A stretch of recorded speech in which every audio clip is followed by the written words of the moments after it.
Ashley. I'm Hershey. And this is Chicks to Go! Chicks to Go! Woo! Energy! Energy! Hindi, excited ako sa topic natin ngayon. Ano ba topic natin? Non-negotiables in dating na pinalipas natin kasi pogi yung kadate natin. Ang haba. Specific. Grabe, sobrang haba ng title na naman natin. So basically, para siyang red flag. Flags. Sa mga hindi nakakaintindi ng non-negotiable. Red flags na lang. Pwede na naman red flag, di ba? Example. Kasi diba, sabi nga nila, red flags, sabi ni BoJack Horseman, red flags are just flags when you view them from rose-colored lenses. Wow! Kakaption ko yan sa Instagram. Naka-red ka na bathing suit. Tapos, bathing suit. May kapagamat naman ang term. Bathing suit. Bathing suit. Ayun. Bikini. Red flag. Yung nagsasabi ng bathing suit. Pet peeve. Ngayon, so wala, cute siya eh. So sige, yung prinsipyo ko sa buhay, I will set it aside. So, mauna ka na. Ano yung non-negotiable na pinalipas mo dahil pogi siya? Okay, ang babaw nito, again, this is not serious. Huwag niyo po akong seryosohin. Kasi hindi naman guguho ang mundo, pero wala lang, non-negotiable ko lang siya. Kasi mahilig nga ako umalis-alis. So gusto ko sana yung dinedate ko, may kotse. Ang babaw, di ba? So, Well, I mean, sorry. But, alam ko mababaw siya. Fine. Pero gusto ko ng lalaking motor okay lang, pag big bike. tas hindi ka maaangkas. Kasi pang isa lang talaga yung big bike. Saan ka? Ano? Ikaw yung backpack niya. Bawal bang komandong mag-ganon, charot? Gusto mo bang mamatay? So, ayun. Ayoko nga. Ayun, I just want someone who can take me out. Oo. Tapos, yung dinedate kong to, he's a French guy na 6'2". Sure up. So, okay, wala siyang kotse, pero meron siyang scooter. Pero wait. Anong scooter to? hindi siya like bike. As in, literal scooter. Di pa jack na scooter. Girl, ano to? Nakakatawa. Electric scooter. Not Okay. the pa-jack. So, syempre, siya lang yung nandun. Okay. So, ako yung magdadrive. Okay. Siya, naka-depa-jack na scooter. Awa ako. So, there was a time, hinatid ko siya sa work, ganyan. So, parang, bakit ako yung nagdadrive? Okay na, blue eyes naman siya. Oh my God. Gusto ko sana ihatid din ako sa shoot ko. Hindi, okay na, blue eyes naman siya. Lagi blue eyes. Pero kaya ko rin naman maging blue eyes pag naka-contact ako. Exactly. So, I don't know. So, Hershey, bakit mo pinalipas yun? But Gaano katagal tong dating with a blue-eyed Frenchman na naka-scooter? 5 weeks, 6 days. Damn! Gusto ko yung may 6 days pa. Ako, I would have been, I don't know, like a month? No, 5 weeks and 6 days. 7 hours. What time did you get broke? 4:30 p.m. Oh my sa gosh. BGC. Tapos sobrang bad trip ako nun kasi coding ako ng araw na yun. So anong gagawin ko sa BGC? Ano? Tapos, syempre pag 5 o'clock, rush hour na, ayoko namang umalis ng BGC. Nandun na ako sa parking lot, umiiyak mag-asa. Oo, pero that's how I know na true friends ko yung mga best friend ko kasi pinuntahan nila ako sa parking lot from all over Metro Manila and they went there. Tapos sabi ko, sakit talaga. Tapos nagbabubble yung ilong ko ng sipon. Alam mo yun? So magka-FaceTime kami. Guys, bakit ganun? Gusto ko lang naman magmahal. Bakit sabi niya, ayaw niya na. Sabi niya, he doesn't want anything serious. Bakit ayaw niya akong seryosohin? Tapos may bubble lang sipon sa ilong ko. Sabi ko, gutom na ako. Hindi ako makaalis sa coaching to kasi I don't want people to see me like this. May bubble sa ilong. Uhaw na ako. Tapos after an hour, dumating si Lily, yung best friend ko, and si Jamie. Tapos may dala silang paper bag ng mga tubig, ng snacks. Tapos kinain ko yun sa car. Sabi ko, oh my God. This is love. Ayun. This is love. Ikaw. Wait ako. Okay. nasa AFAM tayo. Okay. I dated this Brazilian guy. Oo. Syempre, na-meet ko siya sa poblasyon. Diba? Land of the Afam! Exactly. So anyway, na-meet ko siya doon. Sobrang, oh my God, super my type. Tapos parang, halika ka dito. Halika dito. Birthday ko yon. Happy birthday! So this guy, kung ano yung kinapogi niya, girl, yun yung kinabaho niya. Oh my God. Grabe. Pinalagpas ko ang hygiene. Dahil lang pogi to. So para akong nakipag-date kay Tarzan. Okay? So parang,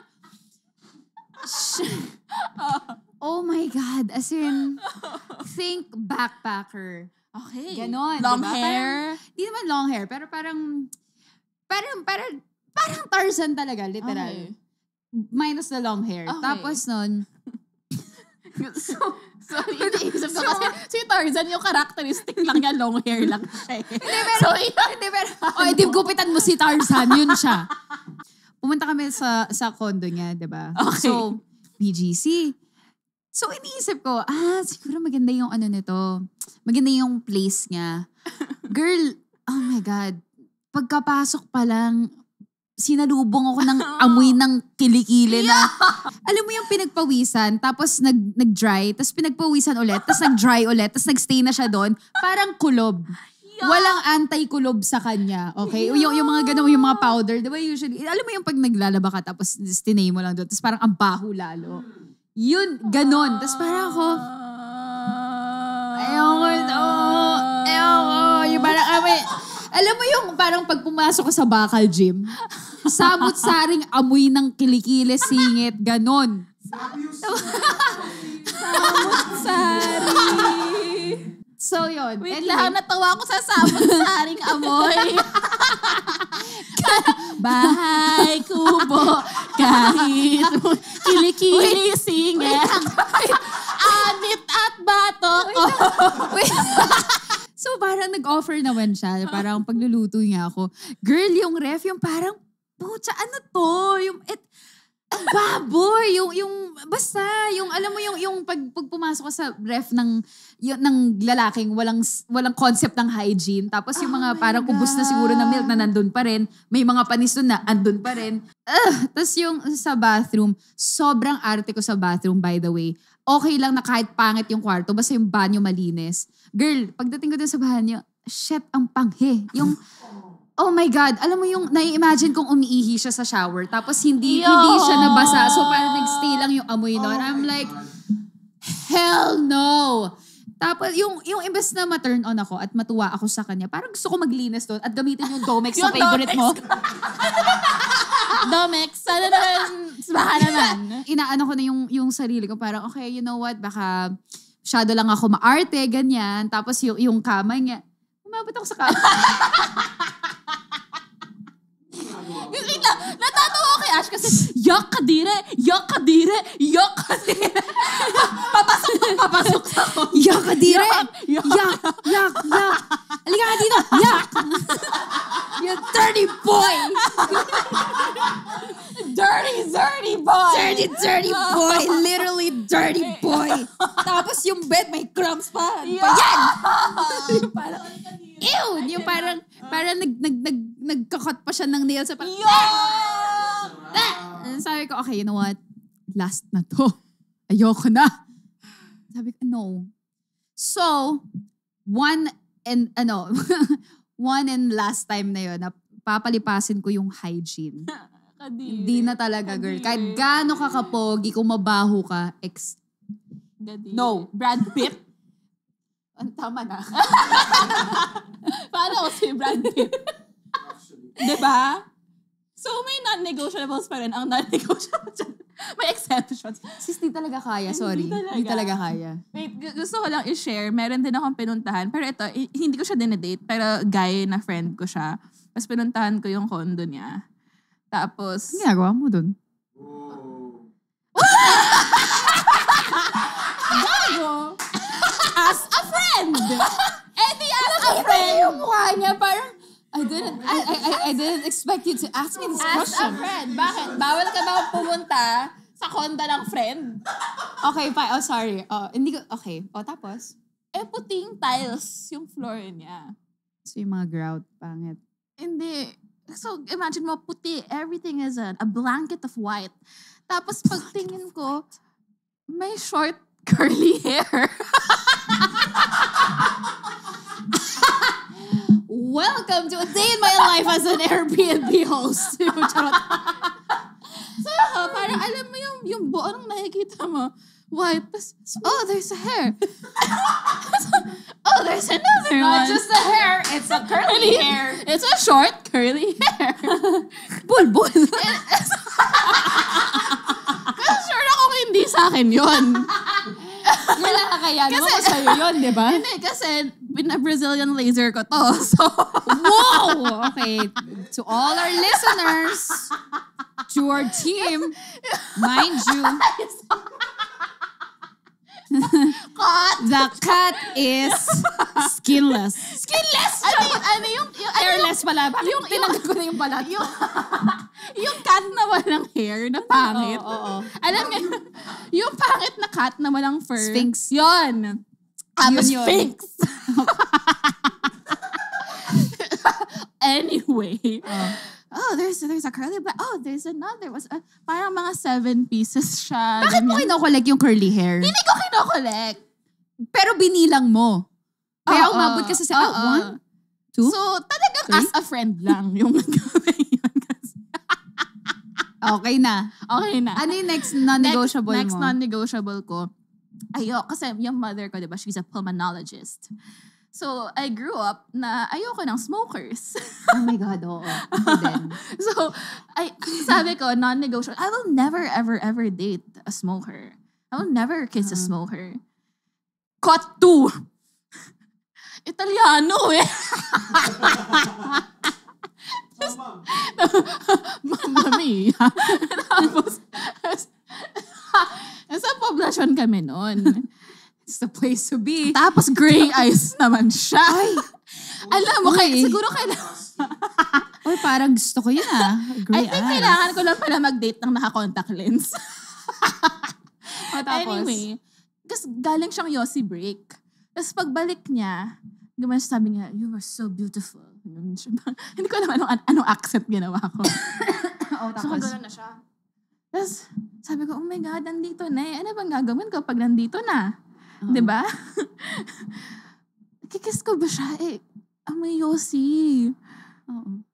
Wala. So, kinis ko siya. Tapos, nalasahan ko yung Yossi. Tapos sabi ko, wait. I don't like cigarettes. Okay. So, nag-mint siya. Hindi siya nag-toothbrush kasi walang toothbrush sa poblasyon, di ba? Nag-mint siya. What about now? Tapos sinabi ko, alam mo yung parang ashtray na may chewing gum yung lasa. Kadiri talaga. Kadiri. Siyempre, pag nag-kiss ka naman, naka-close eyes mo. So, hindi ko rin nakita yung gray eyes niya. So, what for? What for, she? What for? Never again. Ayun. Wow. It's sa'yo. Wala ako. Grabe. Well, okay. Agree naman ako doon. Ayoko rin ayoko rin. Dati actually parang, kind of hot. Pero, kasi gusto mo mga bad boys. But, yun nga, pagdating na dun sa momol, face? Parang, ang pangit nga ang baho. Lalo pag kunwari sa car, tapos super amoy Yossi. Nata-turn off na. Wala na. Ayoko na. So, yung next ko, ano ba? Hindi na masyado ng kwento mo. Yung sa akin, parang more on ick. Okay. Alam ko naman na tayo social media, diba? Personalities. But, sobrang naiirita ako sa mga lalaking GGSS. Mas gusto ko yung hindi nila alam na pogi pala sila. Or parang, pero confident na sila. Or parang hindi nila kailangan magyabang. Isang non-negotiable na sabi ko, kasi okay, yung dad ko, siya yung template ko. Every single year, my dad gives me flowers on Valentine's Day. And my mom din, and my sisters, pati yung mga kasambahay namin na babae, binibigyan nga ng flowers.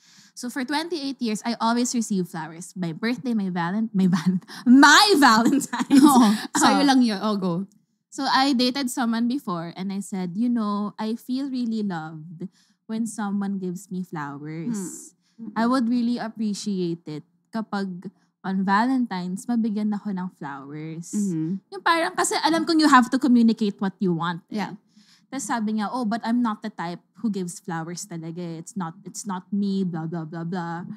So on Valentine's Day, wala na nga siyang naplanong that day. Tapos hindi niya pa ako binigyan ng flowers.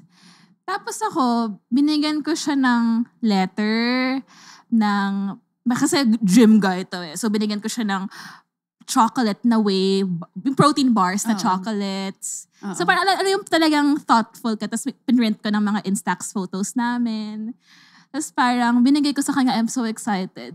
Tapos wala siyang binigay sa akin. Pero galing siya sa isang seminar. Sabi niya, galing ako sa isang seminar. Sa'yo na lang to.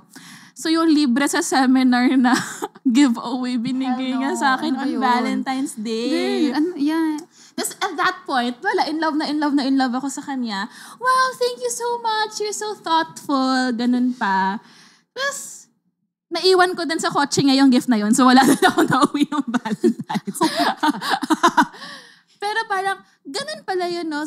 Minsan nabubulag ka na kaka-contact lens ko to.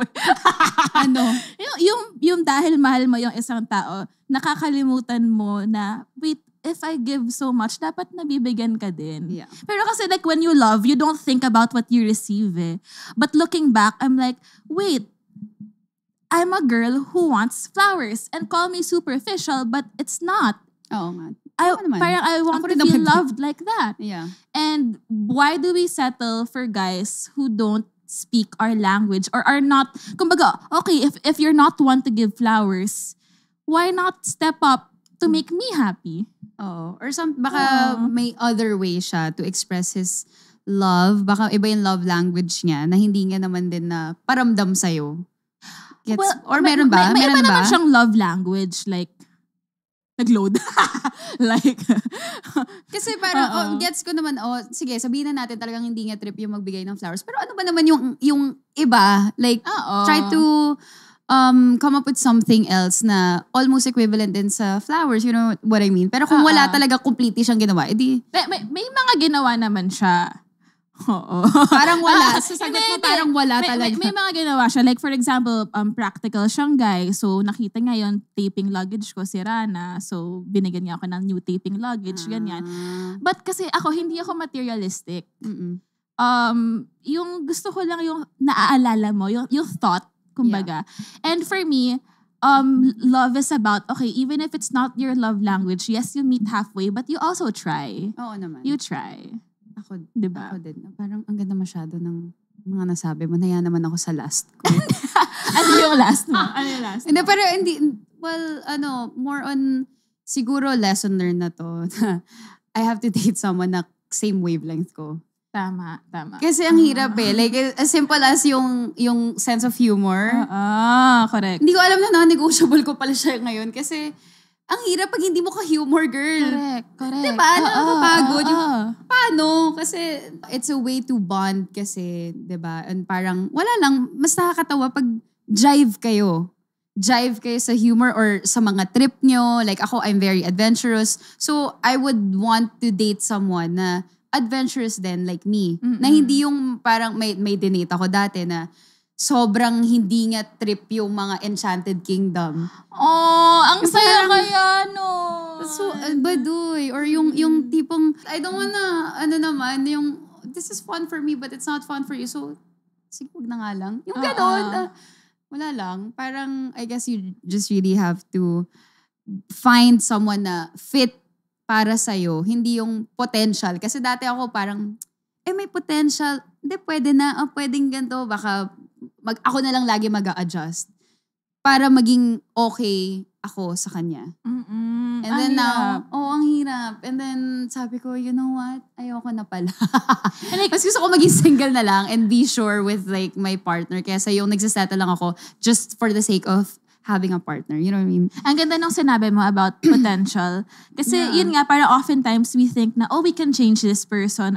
But at the end of the day, it's about, do I like this person as they are now? Yeah. Or the idea lang. Of Or the them idea of that person. Or the idea of being with someone. Yeah.